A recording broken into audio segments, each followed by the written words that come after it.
बिहार विधानसभा चुनाव के लिए कांग्रेस की स्क्रीनिंग कमेटी की बैठक निर्णायक मोड़ पर है। यह तय हो जाना है कि पार्टी कम से कम कितने सीटों पर चुनाव लड़ेगी।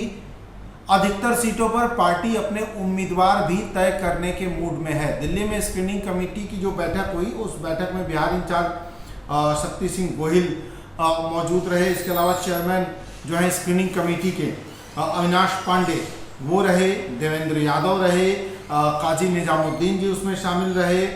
इसके अलावा एआईसीसी के जो सेक्रेटरी हैं अजय कपूर, बिहार प्रभारी भी हैं, बिहार के सह प्रभारी वीरेंद्र राठौर उसमें मौजूद रहे।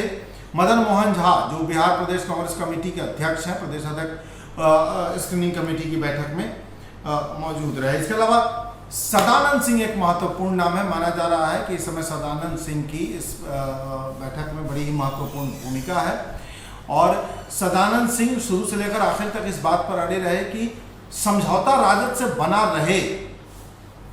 19-20 चाहे जो समझौता करना पड़े, लेकिन समझौता राजद से बना रहे। पार्टी अलग होने के बारे में सोचे भी नहीं और सीटों के मामले में अगर कुछ समझौता करने की नौबत आए तो कांग्रेस को इसके लिए तैयार रहना चाहिए। इस बात के पक्षधर शुरू से रहे सदानंद सिंह।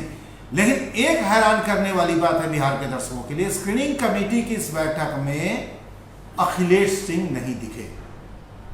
ये एक खबर है जो आपके लिए महत्वपूर्ण है, क्योंकि अखिलेश सिंह का नहीं दिखना महत्वपूर्ण, कांग्रेस की महत्वपूर्ण बैठक में, वो भी बिहार से जुड़े मसले में एक महत्वपूर्ण बात होती है, तो अखिलेश सिंह नहीं दिखे।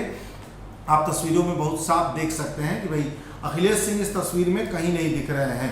बाकी तमाम नेता हैं, माथापच्ची चल रही है, लेकिन अखिलेश सिंह नहीं दिख रहे। तो उम्मीद करें कि बहुत जल्दी कुछ घंटों में तस्वीर साफ होगी कि कांग्रेस और आरजेडी के बीच किस किस्म का समझौता हुआ, कांग्रेस को कितनी सीटें मिली और बहुत जल्दी पहले चरण के उम्मीदवारों के नाम भी हमारे आपके सामने होंगे।